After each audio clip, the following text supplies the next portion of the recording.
ኢታን ንዋነሪ 18 ዓመት ሞላው። ዳልማቻችን 18 ዓመት ሞላቱን ተከትሎ ከሀገራት ጨዋታ መልስ አዲስ ኮንትራትን የሚፈርም ይሆናል። በአርሰናል ቤት 5 ዓመት የሚያቆየውን ኮንትራት ይፈርማል። በጣም ለመድፈኞቹ ደጋፊዎች አስደሳች ነው። የሚጠበቅ ዜና ነበር። ከአንድ ዓመት ከግማሽ በፊት ነበር የኮንትራት ማራዘሚያውን የፈረመው። ነገር ግን እድሜው እስከሚሞላ የሚጠበቅ ነበር። አሁን ሙሉ በሙሉ ፕሪ ኮንትራት ወጥቶ ወደ ኮንትራቱን መፈረሙ ደርሷል።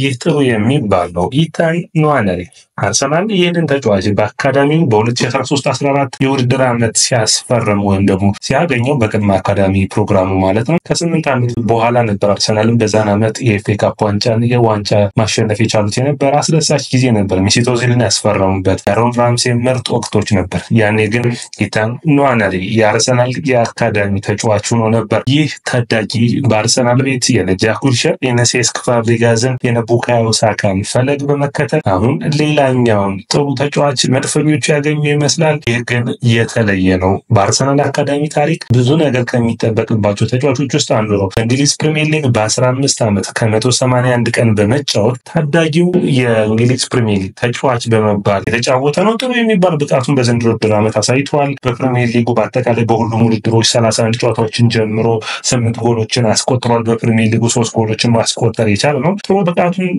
ከጊዜ ወደ ጊዜ እያሳየ ይገኛል። የእንግሊዝ የ21 ዓመት በታች ብሔራዊ ቡድን በሀገራት ጨዋታ ጥሪ ተቀርቦለት እየተጫወተ ይገኛል። ስለ ኢታን ንዋነሪና አዲስ ኮንትራቱ ምን ታስባላችሁ? ኢታን ንዋነሪ እንግዲህ ከቀድሞ የኢታን ንዋነሪ አሰልጣኝ ከነበረውና የአሁኑ የእንግሊዝ የ17 ዓመት በታች አሰልጣኝ ጋር ኢንተርቪው ያደረገው ዘ አትሌቲክስ አዳዲስ መረጃዎችን ይዞት ወጥቷል። ያንን እናቀርብላችሁ ይሆናል። ኢታን ንዋነሪ ቡካዮ ሳካ ከጉዳት ሲመለስ በየትኛው መስመር ይሰለፋል ብላችሁ ታስባላችሁ? ኮሜንት መስጫ ቦክስ ላይ አስቀምጡልኝ። ይህ የያ ስፖርት ነው። ላይክ፣ ሼር፣ ኮሜንት ሰብስክራይብ ማድረጋችሁን አትርሱ። የእናንተ ላይክ፣ ሼር፣ ኮሜንት ሰብስክራይብ ያስፈልገናል። ስለዚህ ላይክ፣ ሼር፣ ኮሜንት ሰብስክራይብ ማድረጋችሁን አትርሱ። እንግዲህ የአርሰናል ሃሊንድ የሚባለው የታዳጊዎች ማሰልጠኛ ማዕከሉ በጣም ባለውለታ ነው። ለመድፈኞቹ ብዙ ተጫዋቾችን እያወጣ ይገኛል። የቅርብ ጊዜውን እንኳን ብናይ የነሳካ ስሚዝሮ የሚረሳ አይደለም። ነገር ግን አርሰናል አንዳንድ ታዳጊዎቹን ደግሞ ከቅድመ ታዳጊ አካዳሚ ጀምሮ ያሳደጋቸው ነው። ከሃሊንድ አካባቢ የሚገኘው በለንደን ኮሎኒ በግሬክ ሊንከን አካባቢ የሚታወቅ ቦታ አለ። ቅድመ አካዳሚ ውስጥ እንግዲህ ጥሩ የምትሏቸው የምናውቃቸው እንግዲህ አንዱ የሆነው ኔልሰን ባሎገን፣ ስሚዝሮ እና ሳካ ከዛ ቅድመ አካዳሚ ነው ወደ አርሰናል አካዳሚ የገቡት። ቅድመ አካዳሚ ማለት እንግዲህ እድሜያቸው ለአካዳሚ እስከሚደርስ ድረስ ወይም 12 እና 13 ዓመታቸው እስከሚሞላ ድረስ ከ8 ዓመታቸው ጀምሮ ለ5 ዓመት የሚቆዩበት ነው። ትምህርታቸውን እየተማሩ በሚገባ ቤተሰቦቻቸው ጋር ሆነው በስልጠናዎችን የሚወስድበት ነው። በጣም የሚጠበቅ ነው። ስለዚህ የአርሰናል እንግዲህ የአካዳሚ ቅድመ አካዳሚ ወቅት በ6 ዓመቱ ነበር የገባው። በጣም አስደማሚ ብቃት ነበረው። ኢታን በ6 ዓመቱ ራሱ ብዙ ተጫዋቾችን ማመን የማይችሉ ብቃቶችን መስራት የሚችል ነበር። እርግጠኛ ሆኜ አንዳንድ ሰው ትልልቆቹ መስራት የማይችሉት ነው ታምብኔላችን ላይ ያስቀመጥላችሁ ፎቶ አለ። ያ በታዳጊ ዕድሜው እንግዲህ ኢታን ንዋነሪ የተነሳውን ቅድመ አካዳሚ ወቅት እንግዲህ በጨዋታ 1 ሰዓት ነው የሚጫወቱት ወይም 30 ደቂቃ እየተቀያየሩ ማለት ነው። ነገር ግን ኢታን ንዋነሪ ኳሱ ካለቀ በኋላ ወደ ቤቱ አይሄድም። የትልልቆቹን ትሬኒንግ ያያል፣ የትልልቆቹን ስልጠና ከአባቱ ጋር በመሆን በጣም እግር ኳስን ከመጠን በላይ የሚወድ ተጫዋች ነው። በእግር ኳስ ውጤታማ ለመሆን ደግሞ ሁሌም ጥረቶችን የሚያደርግ ነው። የአርሰናል በኢታን ንዋነሪ በነበረ ጊዜ ሊንኮለን ይባላል። ሊንኮለን የአርሰናል አካዳሚዎች አሰልጣኝ ነበር። የቅድመ አካዳሚዎች አሰልጣኝ ነበር። እንግዲህ ይህ የአርሰናል የታዳጊ ውጤት የነበረው በአርሰን ዌንገር በ1990ዎቹ ውስጥ ተቀያሪ ቤንች ላይ ሆኖ ለአርሰናል ትንሽ ጨዋታዎችን ያደረገው ሊንኮለን የአርሰናል የአካዳሚ ቡድን አሰልጣኝ በነበረበት ወቅት ነው እንግዲህ ይህንን ኢታን ንዋነሪን ያገኘው። ስለ ኢታን ንዋነሪ ብዙ ነገሮችን አውርቷል። ገና በ8 ዓመቱ ለዋናው ቡድን የእድሜ ክልሉ ላሉት ታዳጊ ቡድኖች ለመጫወት ፍላጎት ነበረው።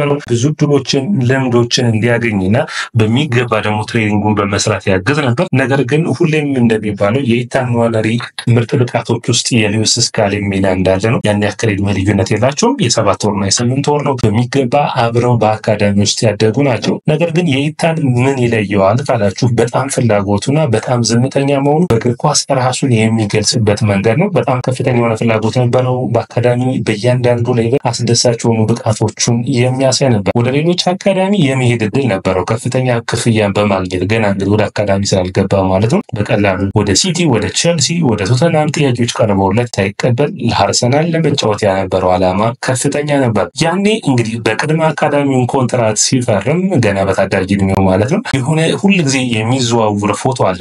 ጃክ ዊልሸር እና ኢታን ንዋነሪ ሆነው ፊርማ ሲፈርም ያለበት ማለት ነው። ጃክ ዊልሸር ያኔ ያን የዋናው ቡድን አባል ነበር። ስለዚህ በአርሰናል አካዳሚ ስር አዲስ ኮንትራትን ፈረመ።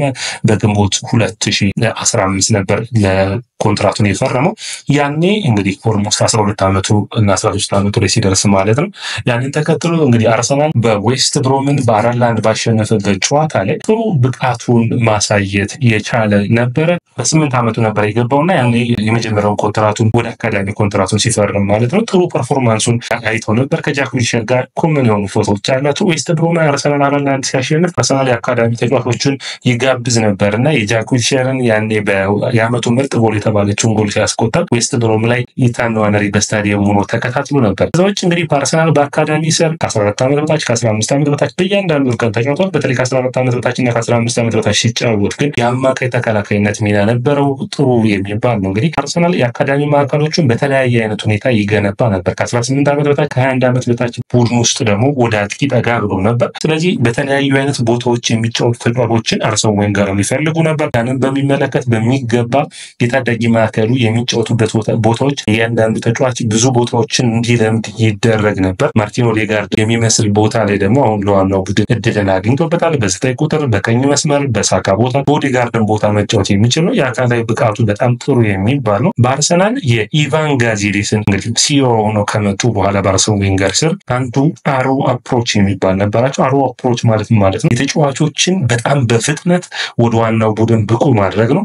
ያ ደግሞ በአካላዊ ብቃታቸው በኩል የተለዩ ተጫዋቾችን ለማፍራት ይሞከር ነበር። በዚህም በጥሩ ብቃት ያላቸውን ታዳጊ ተጫዋቾችን ባለፉት ዓመታቶች ውስጥ የአርሰናል አካዳሚ ማምጣት ችሏል።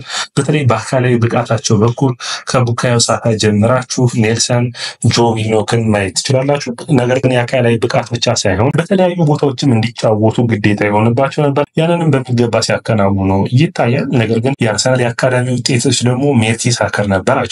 ሜርቲሳከር ደግሞ በልምድ በኩል በሳይንሱንና ሕክምናውን ባንድ ላይ በመያዝ የተሻሉ ተጫዋቾችን ለማፍራት ይሞክር ነበር። ማይክል አርቴታ እና አርሰን ዌንገር የተለያየ አይነት አጨዋወት የላቸውም። ስለዚህ በመሀሉ ናይምር የመጡ የማይክል አርቴታ የአርሰን ዌንገር አጨዋወት አስቀጥሎታል ማለት የሚቻል ነው። በዛ ውጭ በፕሪሚየር ሊጉ በቻምፒዮንስ ሊጉ የኢታን ንዋነሪ ጥንካሬዎች ምን ነበሩ ስትሉ አንዱ እንግዲህ መደነቅ የሚጠበቅበት ማጥቃት ክፍሉን የማገዝ አቅሙ ተጫዋቾችን በማለፍ አቅጣጫ የመቀየር ፍጥነቱና ጨራራሱን እነዚህን ሁሉ በሚገባ ለመተግበር ያስቻለው የአርሰን ዌንገርና የማይክል አርቴታ ተመሳሳይ አጨዋወት በቡድን ውስጥ ስለነበር ነው። ስለዚህ አካዳሚውን ከዋናው ቡድን ጋር በማቀናጀት በተለይ ማይክል አርቴታ ለብዙ ታዳጊዎች እድል የሰጠ አሰልጣኝ ሆኖ ይመዘገባል። አጨራረሱን ስታዩ ይህ ታዳጊ በጣም እያንዳንዱን ድርጊቶቹ ለረጅም ጊዜ ሰራችሁ ነው። ለምሳሌ ከርል አድርጎ የሚመታቸው ሹቶች ማንቸስተር ሲቲ ላይ ያስቆጠረው አይነት ሹቶች በአካዳሚ ያሰለጠኑ አሰልጣኞቹ እንደሚናገሩት እስከ 10,000 ጊዜ በላይ ሞክረውታል። ያንን ካደረክ ደግሞ ያለምንም ስጋት ነው የምታደርገው። ለምሳሌ በኳስ 11 ለ11 ጨዋታ መጫወት ሳይሆን 11 ለ11 ስትጫወት በጨዋታ ውስጥ 2 እና 3 ነው አንዳንድ አጋጣሚዎችን የምታገኛቸው። ነገር ግን በትሬኒንግ በሚገባ በደንብ ከሰሩት ጨዋታ ላይ ቀሏቸው የተገበሩታል።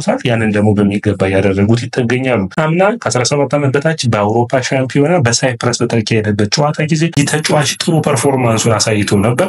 እንደዚህ አይነት ትልልቅ ውድድሮች ደግሞ አንዳንድ ተጫዋቾችን ታዳጊ ተጫዋቾችን ወደ ዋናው መድረክ የሚያመጣቸው ነው። በአራት ጨዋታ 3 ጎሎችን አስቆጥሯል። ፈረንሳይ ላይ ያስቆጠረው ጎል የሚረሳ አልነበረም። አንዳንዴ ሹት የሚያደርግበት መንገድ ከፊል ፎደን አጨራረስ ጋር ይመሳሰላል። ስለዚህ እያንዳንዱን በሚገባ በታዳጊ ማዕከላቸው ውስጥ ስልጠናዎች እንዲወስዱ ያደርጋል። ከዛዎች እንግዲህ በቅርብ ዓመታት ደግሞ ያለው ከኳስ ውጭ ያለውን እንቅስቃሴ ነው።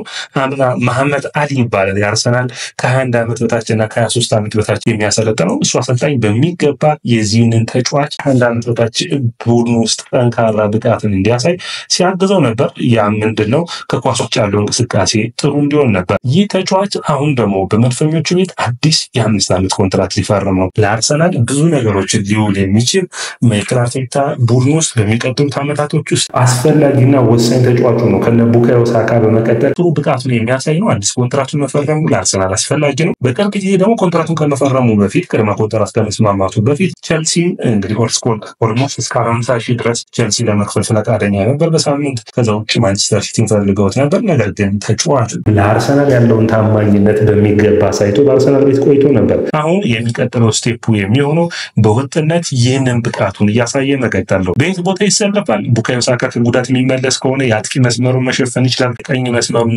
በቡካዮ ሳካን የሚያሳርፍ ተጫዋች ሊሆን ይችላል። ኦዴጋርድን እየቀየረ መሰለፍ የሚችል ተጫዋች ነው። ለአርሰናል አስፈላጊ ከሚሆኑ ተጫዋቾች ውስጥ ደግሞ አንዱ የሚሆነው ይህ ኢታን ንዋነሪ በጣም አስደናቂ ነው። እንኳን ተወለድክ ማለት ይጠበቅብናል። 18 ዓመት ሞልቶታልና ይህ ተጫዋች እንግዲህ ለመድፈኞቹ ለሚቀጥሉት 5 ዓመታት ያ ማለት እስከ 23 ዓመቱ በአርሰናል ቤት የሚያቆየውን ኮንትራት ፊርማውን በቅርቡ የሚያስቀምጥ ይሆናል። ወዳጆቻችን ይህ ያያ ስፖርት ነው። ላይክ፣ ሼር፣ ኮሜንት፣ ሰብስክራይብ ማድረጋችሁን አትርሱ። የእናንተ ላይክ፣ ሼር፣ ኮሜንት፣ ሰብስክራይብ ብዙዎቹ ጋር እንድንደርስ ያግዛል።